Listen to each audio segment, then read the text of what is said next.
What's up, everybody? Big Mac here, and you are watching the review. And today I'll be reviewing the movie called Flowers in the Attic. Now, a good friend of mine suggested I should watch this movie and review it. And she actually suggested I should watch both, the old and the new version of it. Kick this new show off, I did, and I'll review them both here. And let's get into it. I went into watching this movie, the first one. I started with the 1987 version. And I went into watching it not knowing anything about it, just kind of jumping in, and holy crap. Yeah, I felt a huge creepy vibe within the first like 10 minutes of this movie. At the 427 mark, I was like, oh my god, it's gonna be one of those movies. I just know it. And turns out it was. Turns out it was in a big way. So the movie is the movie is based on a book, a novel by V.C. Andrews, and it's basically about this teenage girl named Kathy. Her father dies, and her mother, who has really no kind of job skills, ends up having to sell everything and still can't pay all the bills, so she has to turn to her parents, who basically have just disowned her, and she's got to win her father's love back in order for him to write her back into the will. Her mother doesn't tell them why why she was disowned or anything like that. And there's this big, huge family secret. So she goes to the house, and right when you get to the house, the creep factor is just whoa, it's just there. And that's what I like movies like that. I like movies that not shock you such in a way, but you just get a chill just watching it. I mean, just to walk up to the mother's house, it's just creepy the entire way. And she gets there, and right out, I can't remember the name of the actor who plays the mother, but just her intro to the movie alone, it's like, yes, that's the way. That was the entire vibe of the entire movie. When you first see her, that look on her face, just a penetrating glare at the daughter, like, what are you doing here? Oh man, it was so good. Basically, what happens is the father doesn't know about the kids, and the entire time the mother's like, look, you're here, you're gonna stay at this house, you're gonna follow my rules, this is what's going on, I'm laying down the rules here, and you're gonna follow them. And the movie captures just the whole creepy vibe from the get-go, and it's just so good how it follows throughout. Try to figure out movies while I'm watching them, and some parts were like, oh man, I knew it was gonna happen, and then there's some things in this one is like, oh wow. It just, you don't see it coming. Even if you do see it coming, you don't see which way it's coming. And it kind of knocks you off your horse there for a second. But, yeah, I mean, there was so much of that. I'm trying to do this video without really giving away the whole thing. And, I mean, I'd like you to watch it and be just as creeped out as I was. But at the same time, I don't know, some people may not like the movie the way it was shot, or might not like the premise of the movie. It's such a good movie. You should watch it. I'm sorry if it bothers you, but trust me, it's a good movie. I liked it. I did like it. Now, the movie, the writing for the movie, I mean, it's in '87, so the writing isn't all there. I mean, there's some parts that are written really well, and then the script for it is kind of so it's hit and miss.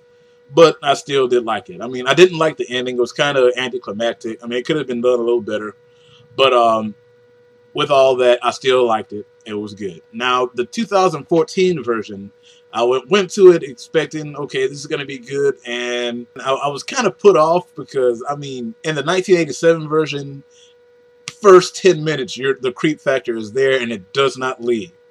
And watching the 2014, which was just released, I think, in January, I felt no creep factor at all in this movie. And it didn't really follow how creepy the first movie was.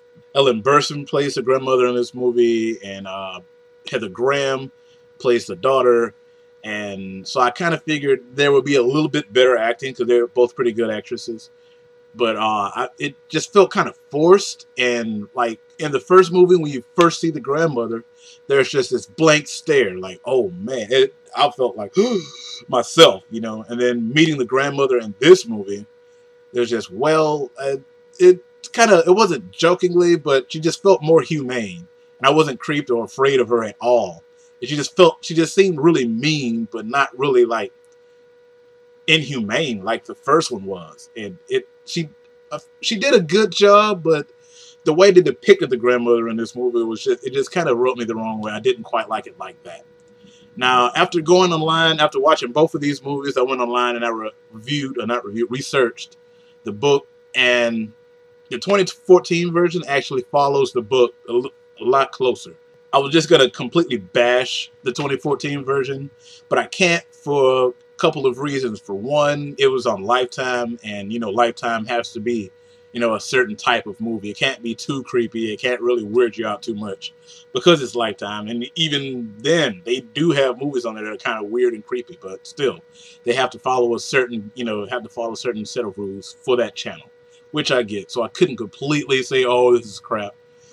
And then, like I said, I hadn't read the books at all, so I didn't know which one to really go with. The newer movie actually follows the actual book a lot closer than the first one. There were things that were happening in the second movie, or in the 2014 movie, that I was like, that didn't happen. It's not supposed to go that way, but actually it was. It's supposed to be. There were things in the newer movie that were done. I was like, well, that's not right, and it wasn't, you know, it wasn't done in the first movie. Like, they follow the same, you know, they follow the same guidelines, they follow the same trail, but they kind of diverge. And as a book to movie adaptation, I have to hand it to the 2014 version. It does follow the actual book a lot closer. It is almost step by step with it. I mean, there are a few things. Again, it's a Lifetime movie, so they have to, you know, leave certain things out. And after researching the book online, it's like, whoa. Yeah, I get why they left that out, because it's actually a series of books, and I'm not sure I want to go to the next book at all. So I'll just leave it there.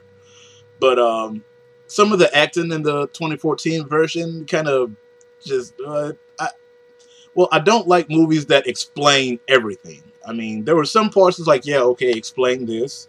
It draws you in a little bit more, but everything just, well, let's explain this. Well, let's explain that, and let's do this in there.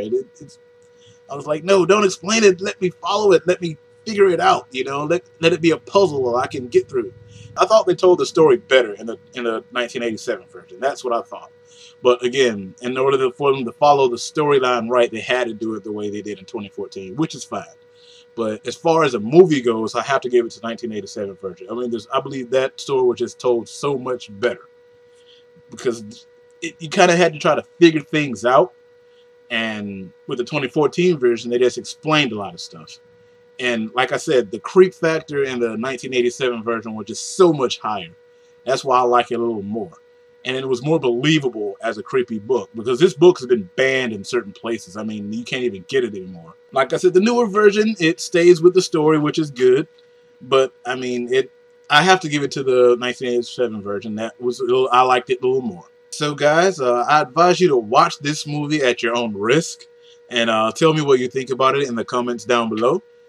Don't forget to like this video and subscribe to the channel. And come back next time. I'll be reviewing something else. This series, I'm going to review movies, TV shows, music, you know, any forms of entertainment that I like. Because I got so much stuff I like, I can review it, and I'm really passionate about it. And it's going to be a lot more fun to do than, you know, more other videos, since I'm not really doing sketches right now.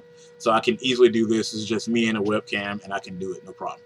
So once again, guys, thank you for watching this video, and I'll see you next time.